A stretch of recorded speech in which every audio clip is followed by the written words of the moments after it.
अस्सलाम वालेकुम। आप देख रहे हैं नाइन वेदर और मैं हूं नसीर जर्मनी के स्टूडियो से। हमारे साथ हैं आज फिर रजवान अहमद साहब बाजवा जो कि मलेशिया में आजकल नॉर्मल ये पाकिस्तान से इनका ताल्लुक है और अरसा 4-5 साल से ये मलेशिया में है। आज उनसे पता करेंगे कि पाकिस्तान में कैसे हालात ज़िंदगी गुजारे हैं और किस तरह इनके ख़ानदान में जमात कायम हुई। जी अस्सलाम वालेकुम। वालेकुम सलाम रहमतुल्लाह। हाँ जी, कैसी तबीयत है, क्या हाल है, ठीक ठाक हैं?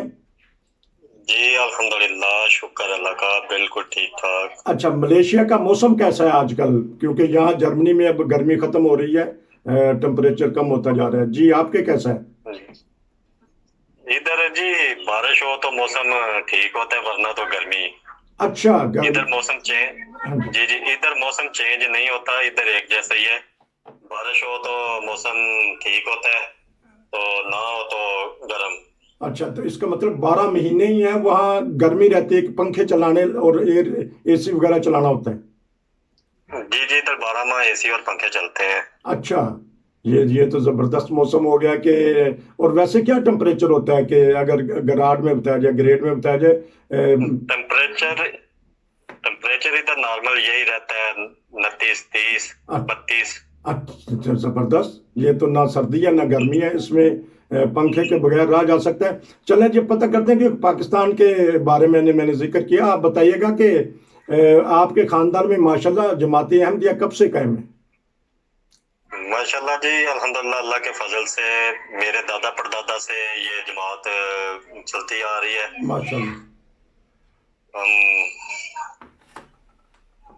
हम तो अच्छा, जी सहाबा की औलाद है, तो ये बताइएगा कि आपकी पैदाइश पाकिस्तान में हुई, क्योंकि अब यंग है अभी। जी जी और जी मेरी पैदाइश पाकिस्तान से है। और पाकिस्तान में क्या करते रहे हैं, कि कुछ याद है कि बचपन के वाकयात, कोई अमान फरोज वाकयात या जवानी के, नौजवानी के, कोई कारोबार के, कोई पढ़ाई के? आप बताइएगा जी। जी जी मैं तो अल्लाह के फजल से पढ़ता रहा हूँ, और कुछ मुखालफत की वजह से फिर स्टडी मेरी पूरी नहीं हो सकी। जी। फिर मैंने अपना कारोबार शुरू किया, जी। तो अल्लाह का शुक्र है, बड़ी खुशहाल मेरी उधर जिंदगी थी, मेरी फैमिली की। जी। तो बस मुखालफत की वजह से फिर उधर मजबूरन हमको हिजरत करना पड़ी। अच्छा, ये बताइए कितने बहन भाई हैं टोटल, क्योंकि मकसूद बाजवा साहब से हुआ था, तो टोटल कितने बहन भाई हैं आप? जी हम टोटल 5 भाई हैं, और बहन नहीं है। अच्छा, तो मलेशिया में कितने हैं? मलेशिया में हम 4 भाई थे, एक भाई की डेथ हो गई है। ओहो। तो पीछे हम 3 भाई हैं इधर मलेशिया में, और एक पाकिस्तान चले गए हैं। अच्छा, तो जो जिनकी वफात तो हुई है वो मलेशिया में हुई है वफात? जी जी उनकी मलेशिया में वफात हुई है, तकरीबन 4.5 5 माह पहले। अच्छा, क्या नाम था उनका? कि चलें जिनका जिक्र खैर कर लेते हैं, क्या नाम था उनका? उनका नाम था जी इरफान मसूद बाजवा। और कितनी उम्र के थे, और क्या उनके बीवी बच्चे, और कैसी पोजीशन में उनकी वफात होगी, क्या उम्र थी उनकी? उम्र उनकी 37 साल थी, शादी नहीं थी अभी हुई। अच्छा, तो क्या वजह बन गई कि हाँ जी ये तो समझे कि जवान थे, क्या वजह बन गई? जी वजह तो कोई भी इतनी नहीं थी, बस थोड़ी सी मैदे की प्रॉब्लम बनी थी, तो उधर हॉस्पिटल में उनको दाखिल करवाया। अच्छा। और अच्छा ट्रीटमेंट ना मिलने की वजह से बस वो अल्लाह के प्यारे। अपने हकीकी मौला को जा मिले। ओहो। ओहो। तो लेकिन उनकी फिर तदफीन कहाँ हुई, मलेशिया में कि पाकिस्तान में? नहीं, उनकी तदफीन पाकिस्तान में। अच्छा अच्छा, तो बहरहाल ये तो बड़ा दुख। इधर से वापस हाँ जी। जी जी इधर से फिर वापस भेज दिया था, क्योंकि वो अपनी पाक सार जमीन है, तो उधर फिर तदफीन उधर ही की है, पाकिस्तान। ठीक ठीक ठीक, बहरहाल ये तो बड़ा अफसोसनाक एकदम वाकया आपने बता दिया, पहले तो हमारे इल्म में नहीं था अल्लाह ताला कि हाँ, अल्लाह ताला जवारे रहमत में जगह जगह दे और आप सब भाइयों को और माँ बाप को सब्र जमील दे के। आमीन। लेकिन ये है कि एकदम बीमार हुए, एकदम वफात होगी कि कुछ ट्रीटमेंट करते रहे हैं ये? नहीं, कुछ पहले भी ट्रीटमेंट करवाया है। जी। 22 फरवरी को उनकी डेथ हुई है, तो 6 माह पहले भी उनकी तबीयत नासाज थी। ठीक। इधर करवाया था ट्रीटमेंट, तो डॉक्टरों ने मेडिसिन दी, तो वो कह रहे थे कि इसका ट्रीटमेंट इधर इतना अच्छा नहीं है, तो आप इसका ना घरेलू में कोई टोटका वगैरह करें, ठीक। तो फ्रेश जूस वगैरह उसको देते रहे तो घर में, तो वो अल्लाह के फजल से बेहतर हो गए थे। हाँ। तो 6 माह के बाद फिर उनके साथ वही हुआ जो पहले था, ओहो। तो फिर वो उनका पायदार टोटके भी काम नहीं आए, तो बस अल्लाह की मर्जी। ठीक ठीक ठीक, अल्लाह अपना फजल फरमाए। बहरहाल बड़ा ही अफसोस और दुख जो सा है, बड़ा दर्दनाक वाक़या आपने बता दिया, क्योंकि ये लम्हात, और जी उस जी। फरवरी में फिर फौत हुए, तो क्या तरीक़ेकार है, कितनी देर बाद ये जनाजा वगैरह दे देते हैं, तैयारी कर देते हैं, और पाकिस्तान पहुंचाने में कोई मुश्किल तो नहीं पेश आई? नहीं नहीं, मुश्किल तो उस वक्त नहीं आई। तो फ्राइडे जाती है, जुमे के जुमे जाती है इधर से PIA की फ्लाइट। जी। तो जब उनकी डेथ हुई थी, तो उनके डेथ होने के 3 या 4 दिन बाद वो पाकिस्तान चले गए थे, डेड बॉडी। अच्छा, ठीक ठीक। बहरहाल अफसोसनाक वाक़या। अब फिर दोबारा चलते हैं पाकिस्तान। आपने जिस तरह बताया कि आपके ख़ानदान में शुरू से ही आपके बुज़ुर्गों से जमात है, और फिर वालिद साहब क्या करते रहे हैं आपके, क्या करते थे इस वक्त, रिटायरमेंट है, क्या करते रहे? पापा की अच्छी जॉब थी, अच्छा तो जी। अल्लाह के फजल से उन्होंने अपनी बहुत ठीक ठाक जॉब की है, ठीक। तो अब वो रिटायरमेंट हो चुके हैं। जी। और उनको बाकी मेरा अपना बताया भी है, पहले भी जिक्र किया कि मेरा उधर अपना कारोबार था, ठीक मेरी अपना किराने का स्टोर था, बहुत अल्लाह का शुक्र था, ठीक। खुशहाल जिंदगी बसर कर रहे थे। या माशाल्लाह, ठीक है। तो फिर जो जिस तरह आपने बताया पहले भी कि आपकी एक एजेंसी थी तेल की, और दूसरा ग्रोसरी का काम था, करियाना वगैरह, तो ये कैसे कारोबार था आपका? मेरा अल्लाह के फजल से बेहतरीन ये कारोबार था, अच्छा वक्त गुजर रहा था। ठीक। तो बस कुछ मुखालफिन की वजह से लोगों ने हसद किया कि इसका अच्छा कारोबार है, जी और एक बहाना लोगों को मिला कि ये एक अच्छी जमात से ताल्लुक रखता है, जी। उसकी वजह से बस फिर मेरा कारोबार फ्लॉप हुआ, फिर मुझे मजबूरन हिजरत करना पड़ी पाकिस्तान से। ठीक ठीक ठीक। तो आपके जो गाहक थे, अहमदी गैर अहमदी सारे मिल मिला के थे, क्योंकि आप रहते ऐसे इलाके में थे? जी जी, कुछ अच्छे भी थे, कुछ मुखालफिन भी करते थे। अच्छा। ज्यादातर मेरे साथ अच्छे थे, अल्लाह का शुक्र है, काफी मेरा उधर निज़ाम ठीक था, अच्छी सेल थी मेरी किराना की, तेल की एजेंसी की। हाँ जी, हाँ जी। तो तेल की एजेंसी के आपको ये लाइसेंस वगैरह मिलता है हुकूमत की तरफ से, या खुद ही इंसान जो चाहे तो वो ड्रम रख ले और बेचता रहे? नहीं नहीं, मेरे पास लाइसेंस था, लाइसेंस लेना पड़ता है, ठीक तो मैंने लाइसेंस लिया था, मेरा अच्छा भला शुक्र अल्लाह का कारोबार था। ठीक ठीक। तो लेकिन चलें, ये कारोबार के भी थोड़ी सी मालूमात ले लें। ये जो एजेंसी से मतलब होता है, सिर्फ आपने पेट्रोल या मिट्टी का तेल, या क्या क्या चीज़ बेच सकते हैं आप उस लाइसेंस से? इसमें लाइसेंस में ये होता है कि आप हर किस्म का जो मोबाइल है गाड़ियों के और मोटर साइकिल के और जो रिक्शा वगैरह चलते हैं पाकिस्तान, उसके इंजन के हर तरह का मेरे पास मोबाइल भी था, पेट्रोल भी था, मिट्टी का तेल भी था। जी। तो छोटी छोटी जो होती हैं रिक्शा की छोटी छोटी जो चीजें हैं वो मेरे पास सब थी। ठीक। ये स्पेयर पार्ट्स उसको कहते हैं, छोटे स्पेयर छोटे? पार्ट, जी स्पेयर पार्ट का मेरे पास सामान था।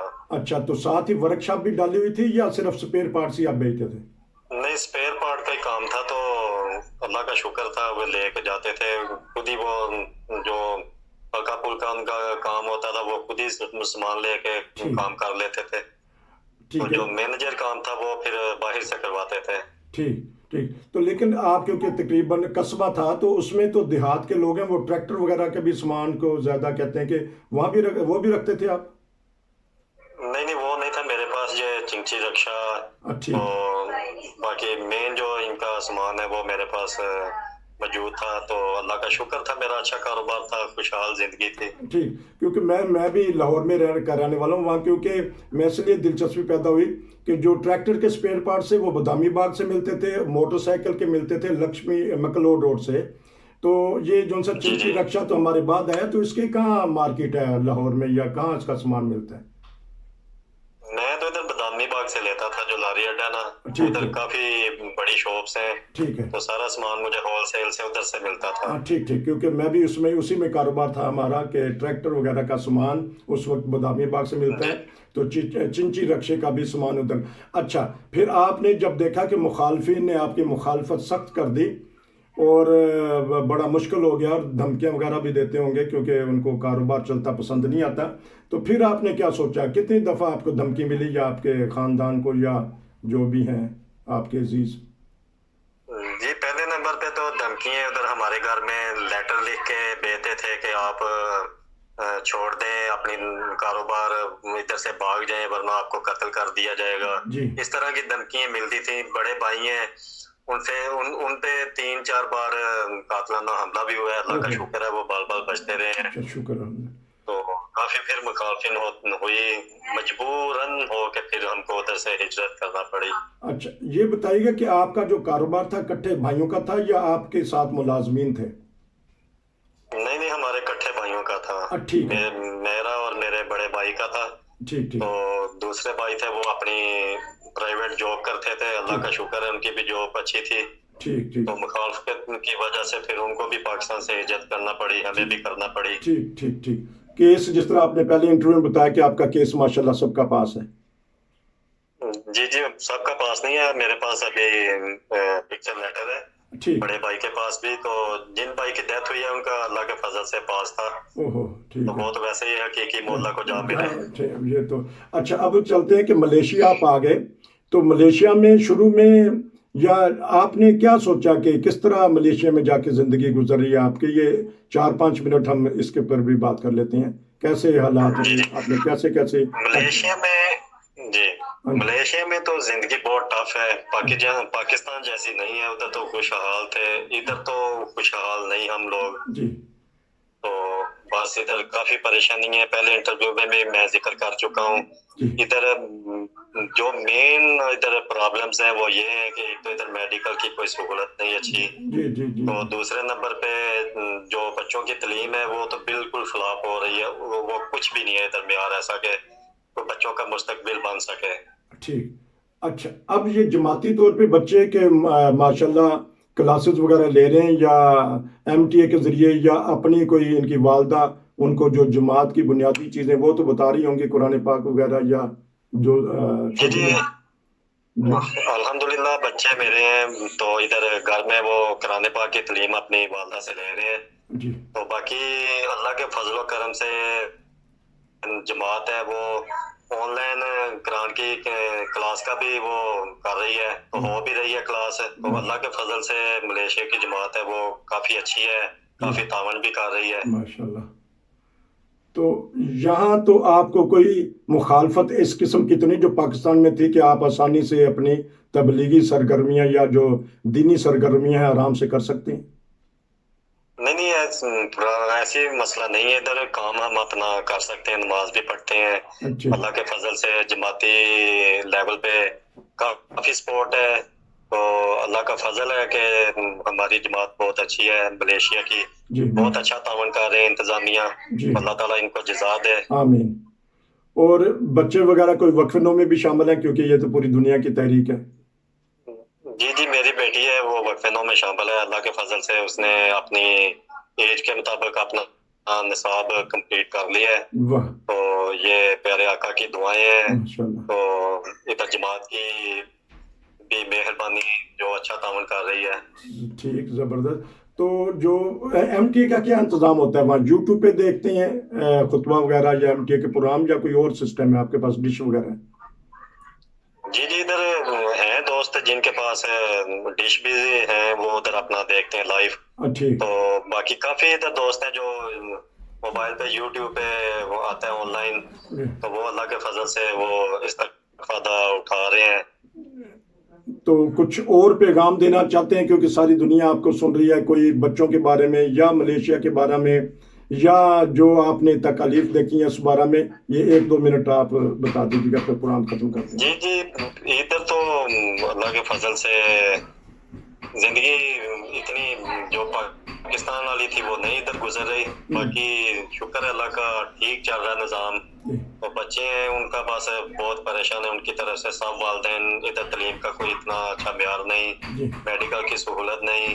ठीक। ठीक है, तो बाकी जिंदगी अल्लाह का फजल है, बसर हो रही है।